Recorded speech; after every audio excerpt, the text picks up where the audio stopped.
The Royals have won 6 in a row going into tonight. So what are the listeners thinking in this edition of Mailbag Friday?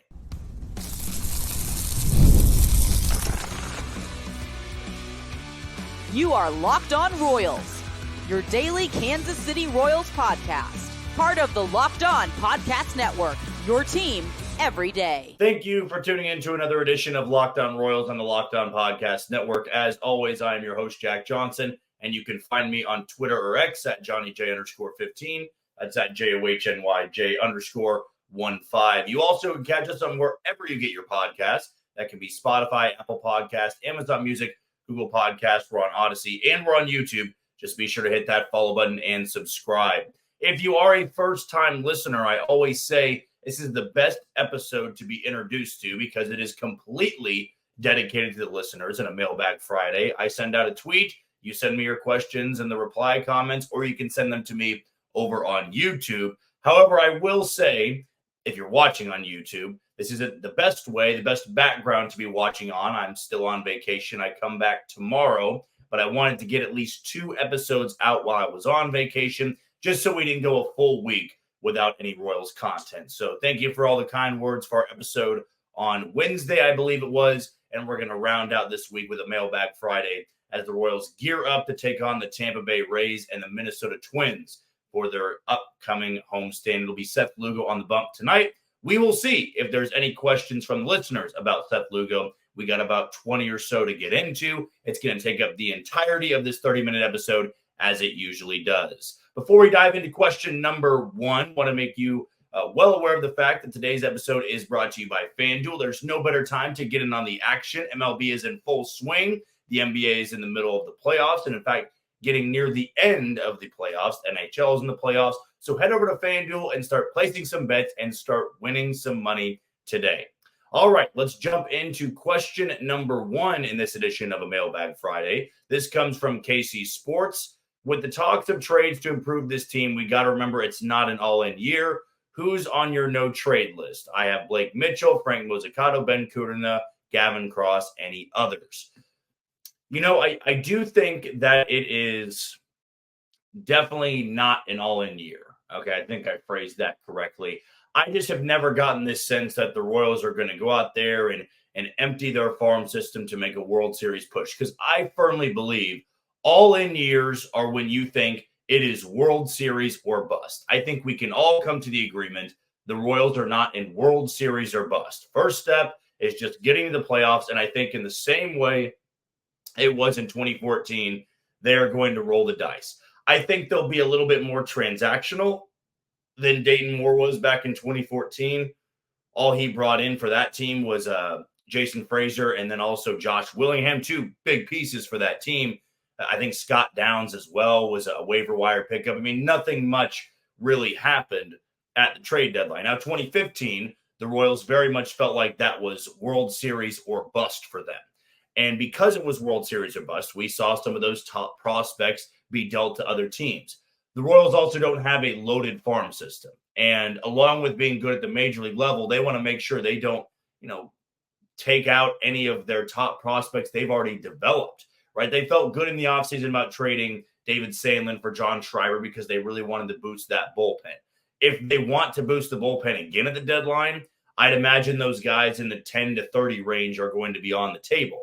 But I think untouchables for me, I'm not willing to part ways with Blake Mitchell, not willing to part ways with Frank Mozzicato, Ben Kudrna. And again, that also comes back to who you're getting in return. If you get a young, controllable player who's a above-average player at the major league level, then I think I'm all right trading away a prospect. And at that point, I don't really think anybody is untouchable. That sounds crazy to say, but when Blake Mitchell's your highest-rated prospect and he's not even inside the top 50, I mean, it's unknown with prospects. And if you feel like trading one of your top 5 guys to make a playoff push is vital, well, to me, I don't think there is truly anybody I'm saying I would be devastated over if they traded. Because if they trade a number 1 or number 2 prospect in that system, well, they're going to be getting a pretty big return at the big league level just because of that status. Maybe not the hottest names on the market, but certainly names that you can take into consideration and go, that is a player that boosts this team's playoff chances a lot more than they were if they didn't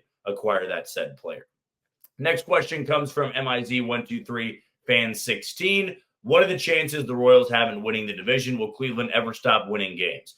Yeah, I mean, it can be frustrating. I'm not going to say can be. It is frustrating. The Royals have won 6 in a row. They've been red hot, and they didn't gain any ground on Cleveland because Cleveland also won 6 in a row. Here is where I evaluate this, okay? Because these teams play at the beginning of June. They're going to, I think, play like June 4th through June 7th. Might actually be June 2nd through the 5th. I can't really quite remember. But that will be their opportunity in Cleveland to showcase just how close they are to the Guardians. Because I think that is one team out there I really want to see how they stack up with. Because if the Royals are going to win this division, it kind of seems like at this point, even if Minnesota makes a push, they're going to have to worry about Cleveland a lot. I do think Cleveland is going to hit a rut in the same way they did. I think it was last week or the week before that. They lost 3 of 4 in Chicago to the White Sox. So they are going to be, I guess, vulnerable at certain points this season because they don't have their ace in Shane Bieber, because I do think there's holes in this lineup in the same way there's holes in the lineup for the Royals. And that's going to have the Royals at a vulnerable point a handful of times this year. To me, though, I don't really I think there is a big cause for concern that Cleveland's winning when the Royals are winning, because the good thing is they've also buried some teams right now in the Central. I mean, Detroit is 10 games back of first place. It's not insurmountable, but it certainly isn't good for Detroit, who at one point in time was, a top 2 team in the Central. Minnesota, they had lost 7 in a row to put them 7.5 back. They are still absolutely within striking distance, but you have to wonder, does this team, even as early as this season is, or how early we are into the season, are they going to be able to stay healthy enough? I think for the Royals and the Guardians, it'll come down to who's the healthiest in the end. And I also am just very curious how they stack up here in a couple of weeks when the two teams meet in Cleveland. Next question comes from Ben. Why isn't Fermin in the lineup every day somehow, some way? It's a fair question. I always go back to the overexposure response to this. Gerard Dyson for a number of years, when he would play well and a spot start, or when he'd play once a week, 2 times a week, it was like, why isn't this guy playing more? And then when Alex Gordon went down in 2015, I think that was, Dyson filled the role, but he also couldn't do it at an above average level, aside from his defense, for an extended period of time. Like Freddie Fermin, I think, thrives in this role that he's in. He is a Sunday catcher. He does well behind the plate defensively. He's got pop in his bat, but also, where do the Royals want to play him ever? I know they could DH Salvi, but Salvi's been good behind the plate. I don't think Salvi wants to DH. Fermin can't play any other positions. Maybe your argument would be Salvi at first, Vinny the DH, and Fermin behind the plate, but that still puts Salvi in a spot that he's not played a ton of in his career. I think Freddie Fermin thrives in the role that he's in, but also you think about this. Matt Quatraro is not a same lineup every single day guy. He very much mixes and matches based off the pitching matchup. And if that means Freddie Fermin, or if that means Freddie Fermin is going to be in that lineup that day, well, he also could be in the lineup the next day or the day after that. It all comes down to matchups. I don't think it's a matter of he needs to play every day. There's only 4 guys really that play every single day.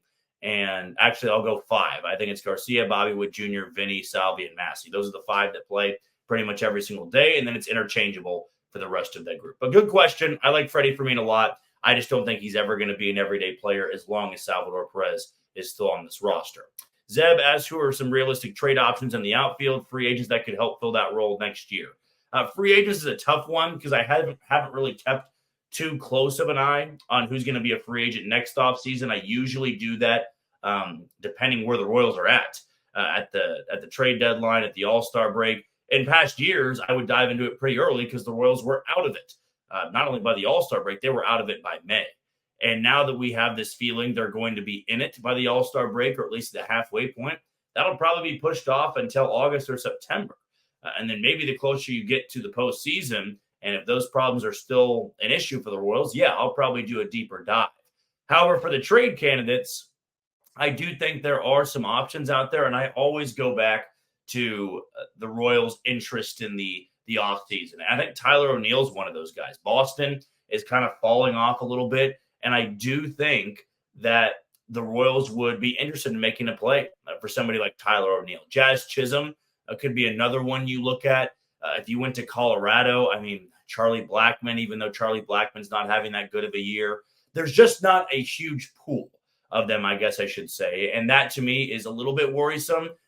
I just don't know if I see the Royals bumping Melendez or Isbell out of those spots. I think they'd rather stick with those guys and then maybe reevaluate where Hunter Renfroe's at. But you keep in mind, he's also on a 2-year deal. And if the Royals keep winning and Hunter Renfroe can slightly be a part of that, they may not be making the upgrade that we all think they will. Might not have the resources either when it comes to those trade acquisitions. But good question there from Zeb. Okay, we're going to take our first break of the show. When we come back, we've got more questions in this edition of Mailbag Friday. You are tuning to Locked On Royals and the Locked On Podcast Network. I'm your host, Jack Johnson. You can follow me on Twitter or X at JohnnyJ_15. That's at JOHNYJ_15. Before we go any further, I want to give a shout out to a couple of the sponsors today, and we're going to kick it off with Ibotta. Ibotta is a free app that gives you the most cash back every time you shop on hundreds of items from groceries to beauty supplies to toys, so you can make sure you're beating inflation no matter what you're purchasing. The average Ibotta user earns $256 per year that can cover the cost of an entire shopping trip, that flight you've been eyeing, or the fancy dinner that you've been craving. Right now, Ibotta is offering our listeners $5 just for trying Ibotta by using the code LOCKEDONMLB when you register. Just go to the App Store or Google Play Store and download the free Ibotta app to start earning cash back and use code LOCKEDONMLB. That's Ibotta, IBOTTA, in the Google Play or App Store, and use code LOCKEDONMLB. We also want to tell you a little bit about Supply House. Now, with Supply House, you can get supplies from the site that's made for the skilled trades, supplyhouse.com. Supplyhouse.com is the reliable way to order plumbing, HVAC, and electrical products online. Their easy-to-use website is packed with helpful resources and the latest products info to help you get the job done right. Shop a complete inventory of over 200,000 parts from over 400 top brands and get your order delivered right to your door with fast shipping from coast to coast. Need help with an order? Get expert support and industry-leading service from the friendliest folks in the business and talk to a real person every time. Pros in the skilled trades can be a competitive edge by joining SupplyHouse.com's free Trade Master program. Every Trade Master gets access to a dedicated phone line, free shipping, and discounts on every order. Join thousands of trade pros already benefiting from the free membership at supplyhouse.com/TM and order plumbing, HVAC, and electrical supplies from anywhere with just a few clicks at supplyhouse.com. Let's dive right back into our questions here. We're going to go with another one here from Casey Sports Fam. Who do you think is going to have a better batting stats at the end of the season, Salvador Perez or Bobby Witt Jr.? I'm going to go with Bobby Witt Jr. here. I think Salvador Perez, as great as he's been, I don't know if the overall elite sustainability is going to be as apparent than it is with Bobby Witt Jr. I mean, Salvador Perez, I think, is going to turn in that career year as long as he stays healthy. But that's another thing I'm going to be eyeballing is, can he stay healthy for the course of the next, will it be 110-ish games? Bobby Witt Jr., knock on wood, of course, has been very healthy this season and healthy for the entirety of his career. So to me, I do feel like Bobby Witt Jr. is going to have the better stats. I think he'll hit for the higher average when it's all said and done. The on base is going to be interesting because they're both guys that don't really like to take walks. I think Salvy's going to have him in the power department, maybe the runs batted in. But overall, I mean, if we're talking about MVPs, I think Bobby Witt Jr. is more of an MVP than Salvador Perez is. This one comes from Moyer. What's your one big move before the deadline to improve the worst offensive outfield in baseball? Like we said in one of the questions in the first segment, or one of the answers, I should say, I just don't know if the pool is as big as we all think. I know that we've fallen in love with the idea of Jazz Chisholm. I just don't know if the price is going to be met. Tyler O'Neill does make sense, but here's where I'm at. I just don't know if one player significantly improves this outfield. I don't know if there's one guy out there that you trade for and then all of a sudden the offensive problems go away. I mean, this outfield, what's the better chance that you go trade for one guy who's not a superstar going and transforming that outfield, or maybe two of these guys finding a way to get into rhythm and bounce back a little bit? We brought up MJ Melendez the second half in Wednesday's episode. Kyle Isbell, maybe he can just do what he's doing right now and have good defense, and maybe Hunter Renfroe, gets into that power streak a little bit more. I just think there's a better chance in that regard than there is for trading for one guy out there to transform this group. Not saying they shouldn't make a trade. I think it'd be great for depth. But again, I just don't know if there's somebody out there that is going to completely transform that group, because it's just a group that's not playing well at all at this point in time. Lando GK asks, is it realistic to think Gavin Cross could actually make it up to the majors this year, assuming he maintains his current trajectory? Absolutely. I'm with Preston Farr here of Royals Miners that there is a real shot. There is a real possibility that when we get to August and September, Gavin Cross could be maybe one of those solutions. If he continues to tear it up in Double-A, he could be up in Triple-A by July, and then you hit well for a month or two there. They might give you a chance if they're in a pennant race.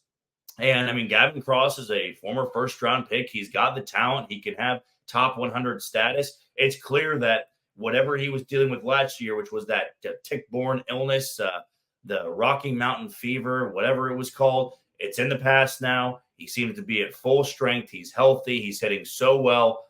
It's something to buy into a little bit. I don't think the Royals are going to rush him in any way, but if they truly feel like he could impact the major league roster in a late postseason push, I think they would not be opposed to doing it just because it'd only be 1 year of true success at the minor league level. I think he will be an option come August and September. Ryan asks, how do you make room on the roster for Drew Waters, who definitely deserves to be on the big league roster?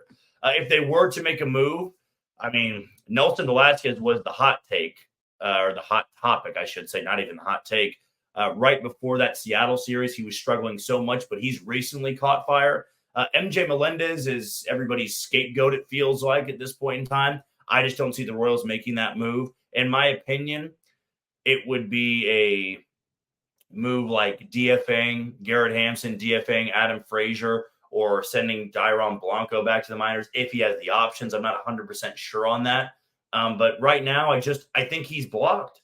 I know that we want to say Kyle Isbell is going to get demoted or MJ Melendez. I don't know if I see that right now at this point. It could always change, but the roster moves, I think they'd be much more inclined to remove somebody like Hampson or Frazier the later you get into the year because they're not playing as much, and then call up Drew Waters. But at that point, is it worth it to have Drew Waters called up to not play every single day or not to play twice a week? Who really knows on that?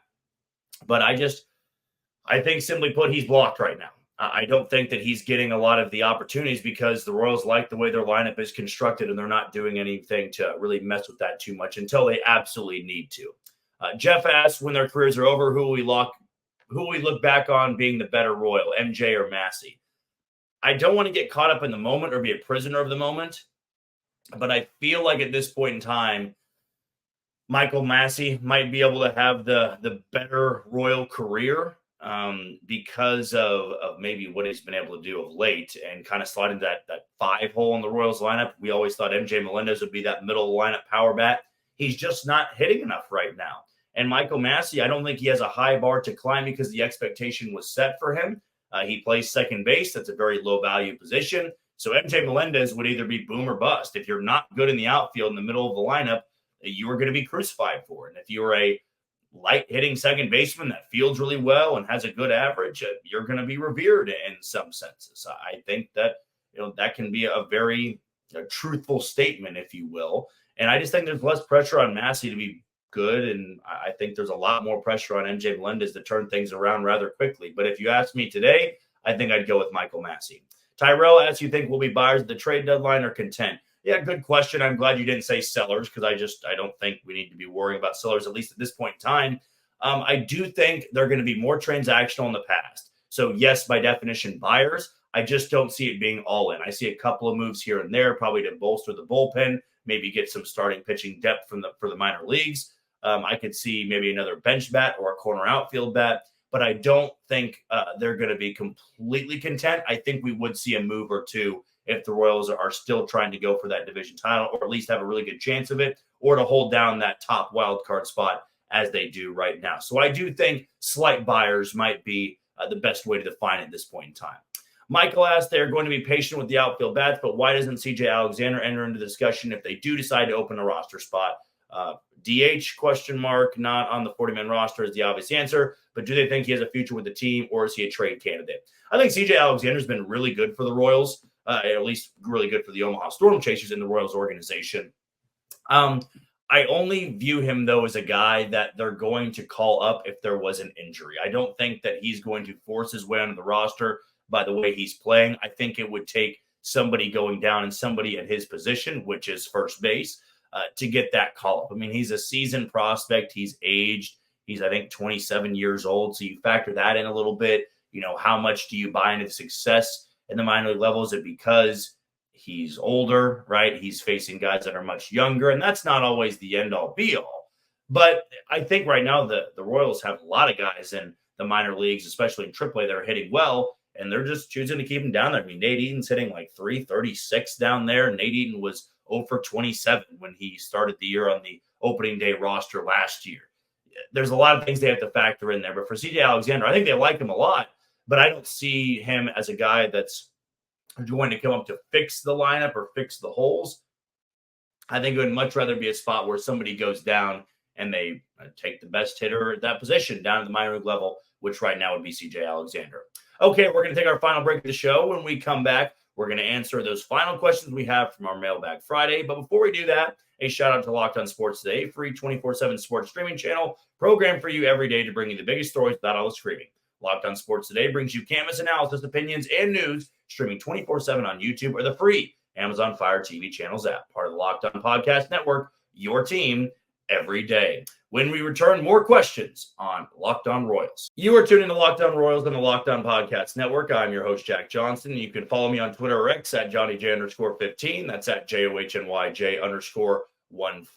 Before our final segment, I want to give a shout out to the title sponsor today in FanDuel. It's winner take all time in the NBA, and NHL and FanDuel is giving you a shot to bring home a big win of your own. Right now, new customers get $150 in bonus bets with any winning $5 bet. That's $150 to bet on spreads, money lines, player props, and much, much more.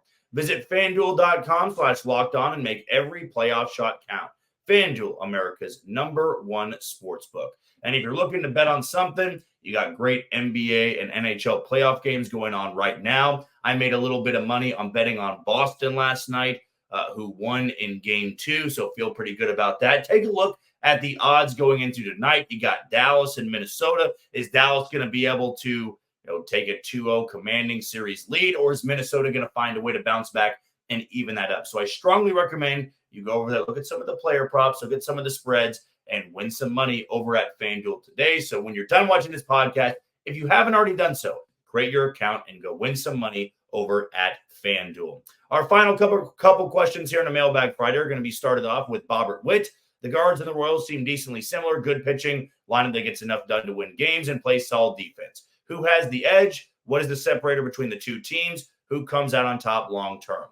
If you wanted a true opinion about what separates these teams, it's simply the fact that the Guardians have been more competitive over the last decade or so than the Royals have. Now, I understand. The Royals won a World Series. Cleveland did not. Right? Cleveland fell short in 2016, but they also had some incredible years. They had that 22-game winning streak that the Royals eventually snapped in 2017. And even years like last year, they won less than 80 games, I believe, but they were in a playoff push all the way up to September. They've got that pedigree on how to get over the finish line from time to time. They've been in the postseason in the last 2 years. They have won a playoff series in the last 2 years.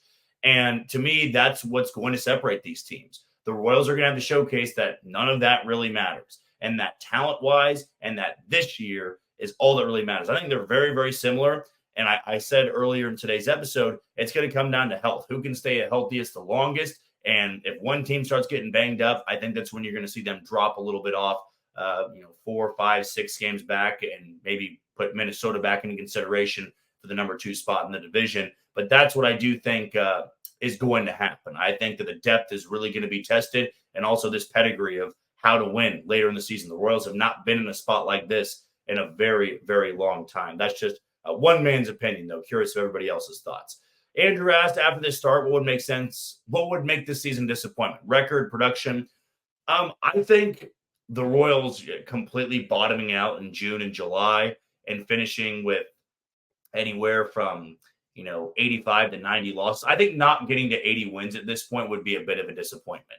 Not that you need to say, you 32-19, you should win 90 or 100 games. It's simply the reality of if you get everybody drawn in like this and that it all turns out to be fool's gold or false hope, people are not going to be as high on it next year. That if you are playing well, it's going to go, well, this happened last year and look where they ended up.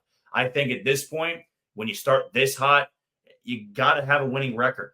I think you do have to finish with a winning record. And even though 78 wins would be a 22-game improvement, now we're in the thick of it a little bit. They've built a big lead in the wild card standings. They're 13 games over 500. I think you have to finish with a winning record. There's not been many Royals seasons that have started like this. And in fact, it was the best 50-game start in Royals history because of the record one, which tied the 76 club, and also the run differential. They've just been a very impressive team, and I think finishing with a losing record would be a bit of a disappointment. Next question comes from Bobby Wood Jr.'s bat. Will Gavin Cross and Caden Wallace be back on top 100 prospect list if their good performance continues? Certainly a possibility. I wonder, though, if more of that age comes into a factor. I mean, so many great prospects are going to be coming in. You think about the draft that's coming up. I'm going to say yes, they still have a good chance.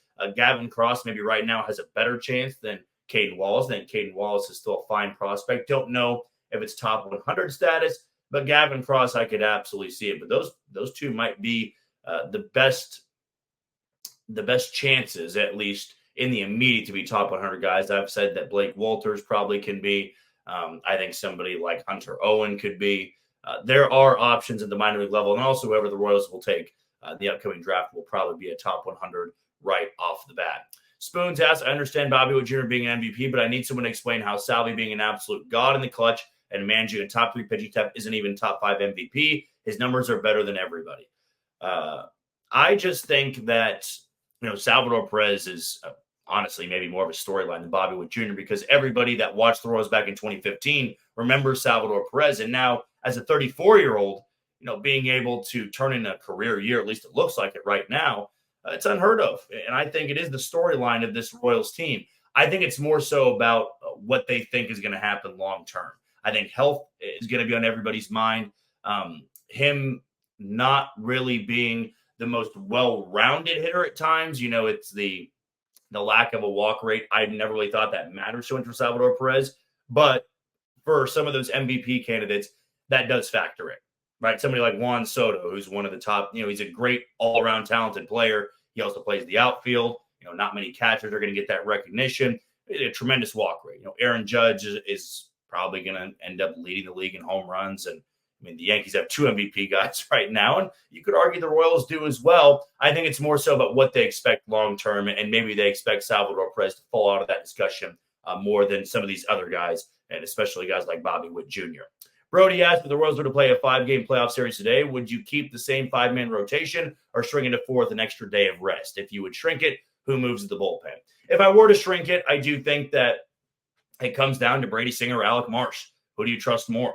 I think you feel good about 3 solid guys right now, and that's Reagans, Lugo, and Waka. Waka's got the postseason experience. Lugo's been your best pitcher, and Reagans has been phenomenal this year, aside from 2 starts in which he gave up 7 runs. I think I would honestly go with the matchup in that. I think if you had somebody that had a lefty heavy lineup, I'd probably go with Alec Marsh. If it was righty heavy, I'm probably going with Brady Singer. But if it's a playoff series of best of 5, yeah, I think I'd shrink it down to 4 and then move either Marsh or Singer, and then it all comes down to matchups at that point. So you could make that decision a little bit later on in the series. But love that question, and I love that we can actually talk about it at this point in the season. Looking back on it, how much does a role does Chapman signing change Royals history? At least this team it does. The way he looks in Pittsburgh right now, Pittsburgh probably thought that they could get a good return, and the same good return the Royals got, but the Royals got an ace out of it. And somebody you could trust to start in game 1 of a playoff series, which if the Royals get there, that is fully who I expect they would go to. The stuff has just been so electric the last 2 starts, and he's got great overall numbers. You don't get players like that, very often. That's kind of a once in every 5, 6, 7, maybe even 10 acquisitions, you can have a chance of having a player like that. So yeah, if the Royals get to the playoffs, that is a big reason as to why. Chance asks, do I miss producing the Bulge? Absolutely, Chance. I do get excited about the thought of coming back on Tuesday to work and producing. But you guys have it all locked down over on ESPN Wichita.